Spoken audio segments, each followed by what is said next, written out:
जोहार पशुपालक भाइयों, आप सभी को कुशवाहा मेडिकल में स्वागत है। आज हम पशुओं में होने वाले कफ यानी कि खांसी के दवा के बारे में जिक्र करेंगे। केट कफ दवा जो पशुओं को खांसी से राहत देती है, इसको यूज़ करने का बात रहा तो ये बड़े पशुओं में जैसे गाय भैंस में 25 से 30 ग्राम, बकरी में 10 से 15 ग्राम यूज किया जाता है।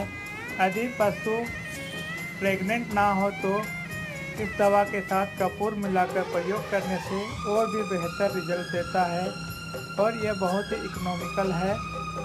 121 रुपये मात्र इसका प्राइस है और बहुत ही लाजवाब प्रोडक्ट है। एक बार प्रयोग करें, बहुत ही अच्छा रिजल्ट मिलेगा।